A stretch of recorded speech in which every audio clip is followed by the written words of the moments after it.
In the name of God, Father, Son, and Holy Spirit. Amen. I greet you virtually from St. Philip's Church as we again share this virtual worship together, celebrating today, the fourth Sunday in Lent. We have some wonderful scriptures to chew on, and I do think we kind of need to chew on John's Gospel a little bit. Last week, we had the wonderful conversation between Jesus and the Samaritan woman at the well. And today we have another remarkable encounter um, of Jesus with another person, this time a man born blind. We had a wonderful Bible study on Thursday night, and I really appreciate everyone who was able to join us via the Zoom call. And we kind of outlined some critical questions about this story. There's so much going on. There's the question of what's called theodicy. Why do bad things happen to good people? The disciples ask Jesus, who sinned, this man or his parents, that he was born blind? In other words, something had to cause this. Stuff doesn't just happen. We have questions about the role of the parents. We had questions about what does it mean at the end when Jesus is seeming to suggest that he came to bring sight to some and blindness to others. So we'll explore that a little bit.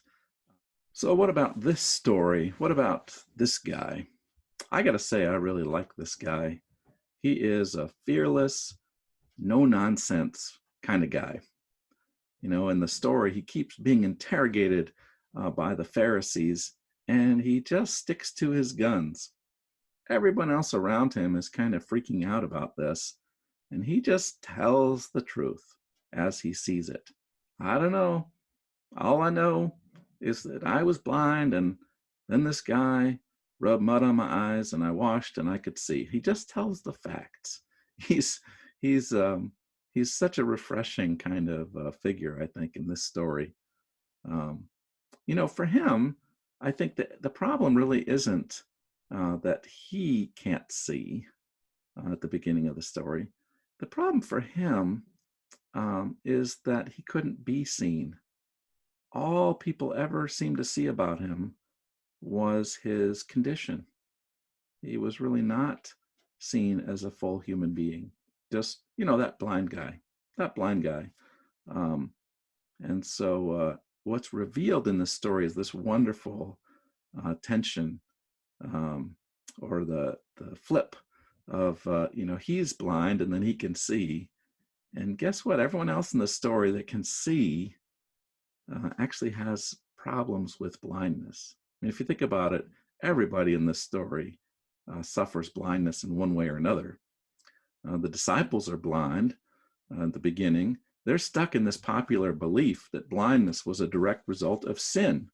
Either this guy sinned or his parents, or if you take a passage from the Old Testament, could have been 7 generations back. The sins of the fathers are visited unto the next generation for 7 generations. So somebody must have done something for this guy to be blind.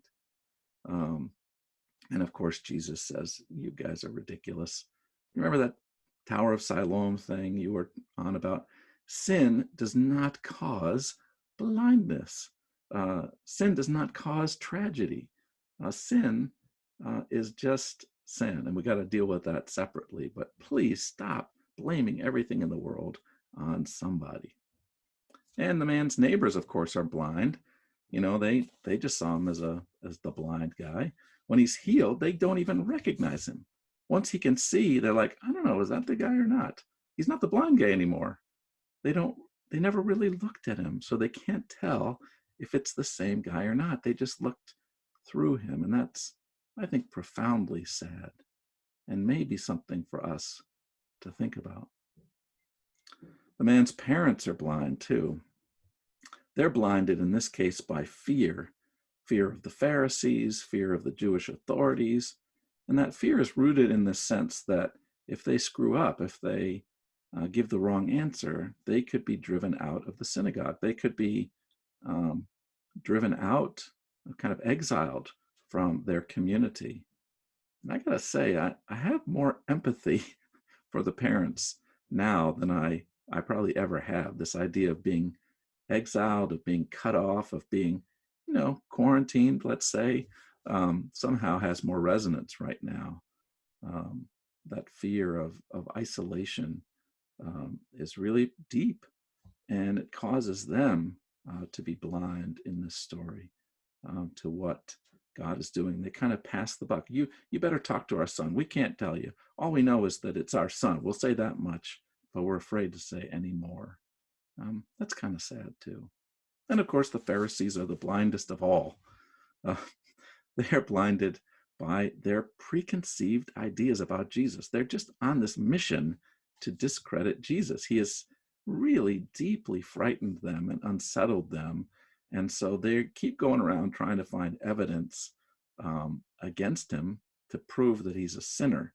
Well, they keep coming up with these statements. We know that God can't heal through a sinner like Jesus. We know that God can't heal on the Sabbath.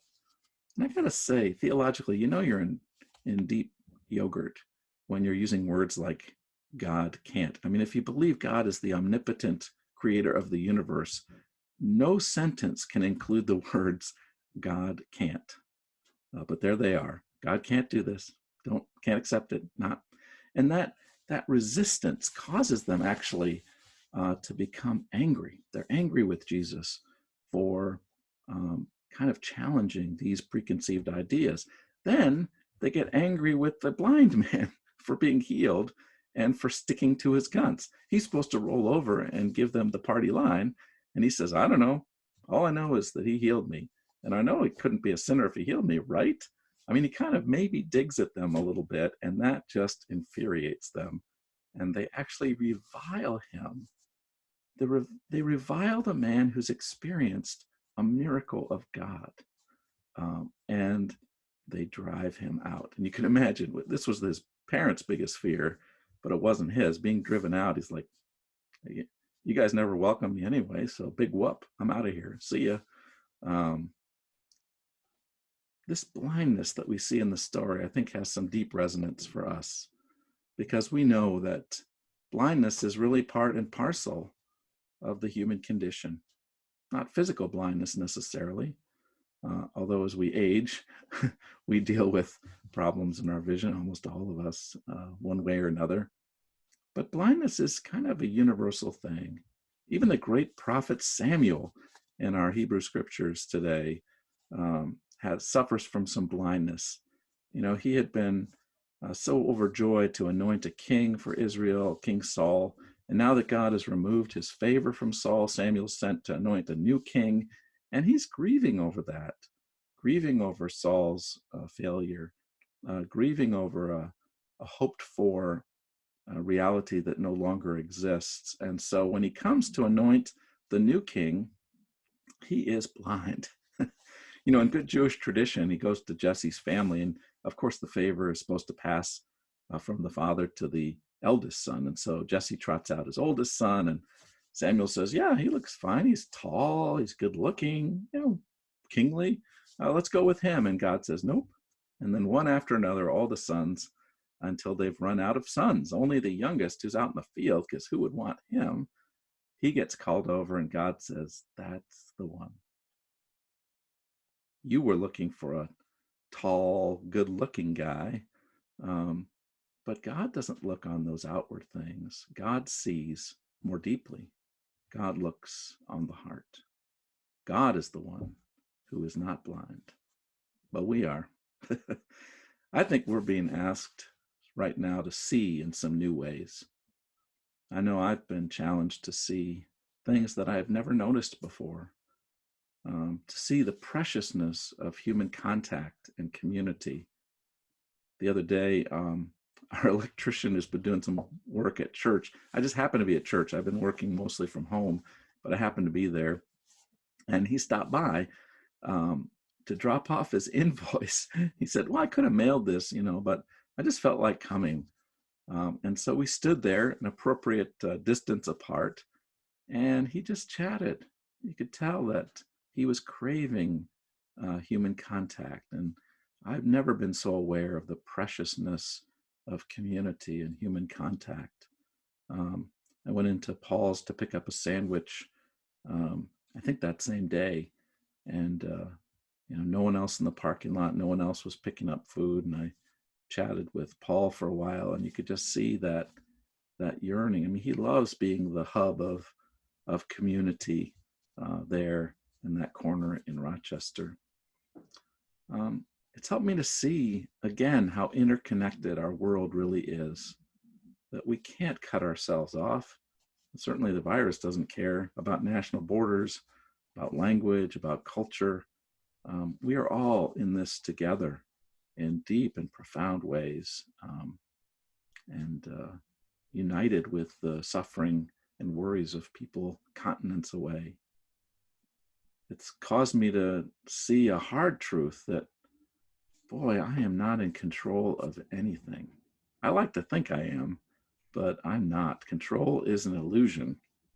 I've always known that, but I keep having to relearn that, and this has been a tough lesson. I want to do something. I want to take charge of the situation, and I think that might be behind some of the overbuying. I got to do something. I got to act in some way. I know I'll buy a lot of toilet paper.